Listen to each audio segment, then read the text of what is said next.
The military is being sent to the border. It's January 27th, 2025, and these are your headlines.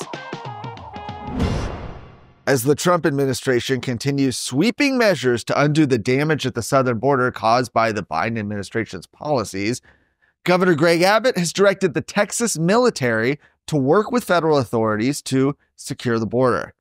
Governor Abbott had deployed the Texas Tactical Border Force on Monday morning to help U.S. Border Patrol agents put the border on lockdown.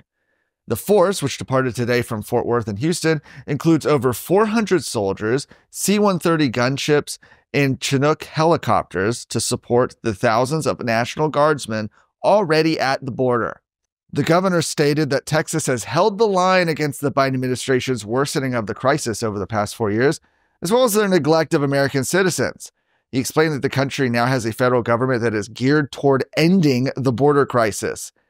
Meanwhile, U.S. Immigration and Customs Enforcement agents continue targeted enforcement operations of known criminal illegal aliens who pose threats to national security. Simultaneously, ICE is also hosting hundreds of immigration detainers. The federal government issues these detainers to state or local law enforcement when it needs illegal aliens to be held in custody for enough time to be transferred into custody of the Department of Homeland Security.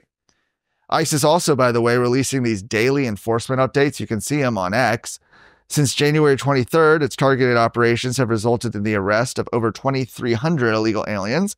A total of 956 potentially dangerous foreign nationals were caught yesterday alone. These are the most recent figures from ICE.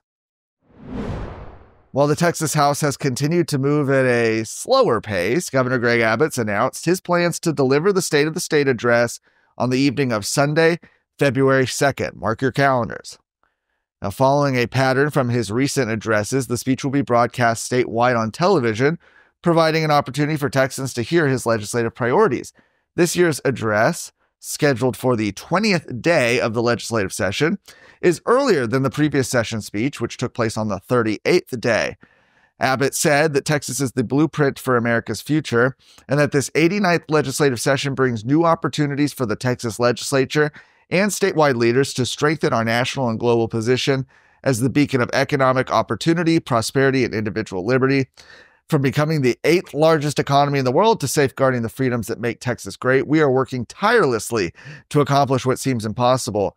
Working together, we will continue to build a stronger Texas for generations. Well, the State of the State address is a significant event. It allows the governor to outline his emergency items. Those are the issues he prioritizes for immediate legislative action. The legislature is generally prohibited from passing bills during the first 60 days of the session, but exceptions are made for the governor's emergency items. This year, by the way, March 15th, that marks the 60th day of the session, which only lasts 140 days, mind you. Governor Abbott has not yet announced which issues will be designated as emergency items, but school choice is, of course, expected to be a priority. The Senate's already begun work, scheduling a committee hearing for school choice tomorrow, preceding the governor's address. The House, meanwhile, has been progressing at a slower pace, having just passed its rules last Thursday and not yet assigning committees. America is at a crossroads. Now, more than ever, Texas must step up and lead the country.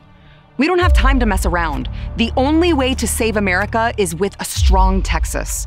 You and I know this, but so do the enemies of life and liberty. Therefore, you and I have no choice but to stand up and fight. I'm Sarah Gonzalez, and to the enemies of liberty, I say, come and take it.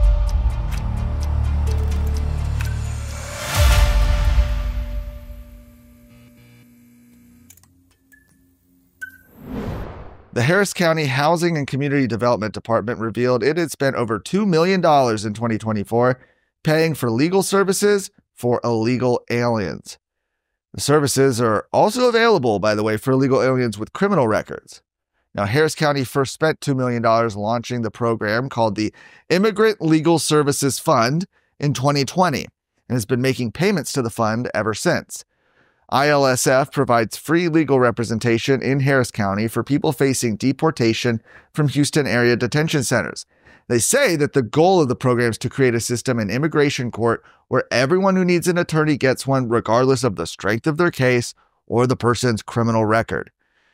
Now, Harris County lists 6 nonprofits that it partners with to provide legal defense to illegal aliens facing removal. For more of today's stories, go to TexasScorecard.com.